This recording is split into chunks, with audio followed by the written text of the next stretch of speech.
Hi, what's going on, guys? So I'm coming to you today with a video on adding RAM to a PC.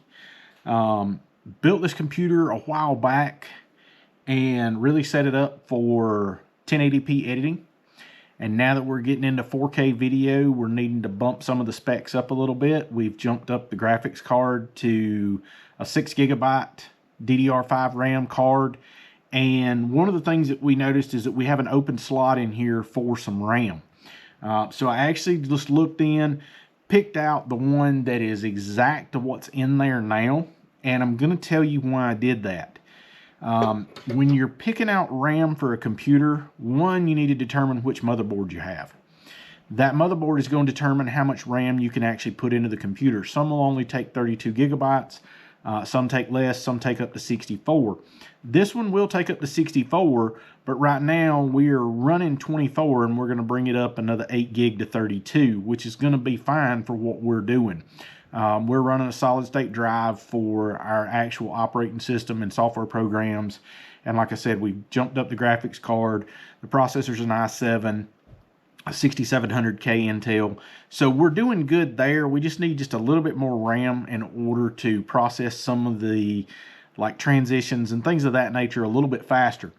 The thing that I'm pointing out though is this motherboard is designed to operate on DDR4. And like I said, it'll do up to 64 gigabytes, but it gets into a speed aspect. If you buy RAM that is faster than your motherboard can process, then what you end up with is wasted money. You spend money on RAM that is supposed to be super fast, but the motherboard can't utilize it. So you have to look at the specs there. Now I know this motherboard runs at 2133 and these are 2300, so we're right there at the mark of where we need to be. There was no point in us buying 3200 speed RAM because the motherboard was only going to run it at 2133.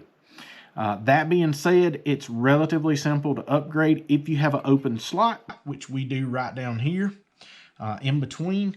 So basically all we'll need to do is get our RAM, and what I'm going to do is lay my arms on the case. That way I don't have any static charge. Push my cords back just a little bit. And while I'm staying in contact with the case, I'm going to slide my RAM down in here. Now it's a little bit tight, but we should be able to get it down into the slot there. And then once it's in the slot, we should be able to lock it in. Just simply press it in.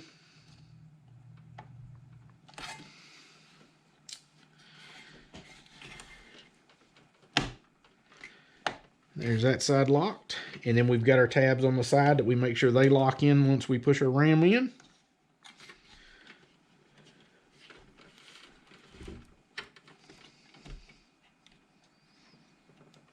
And there we go. So that's it. Now, basically, all we'll have to do now is put the covers back on, hook everything back up, and power this up. And the great thing about the PCs is that they will automatically recognize the fact that you've installed new RAM into it. Then you'll be able to go run a systems test and see how much of a performance improvement that it makes. And you'll be able to see an improvement in either gaming or video editing, anything like that that you're using it for. So guys, I hope this video helped you out.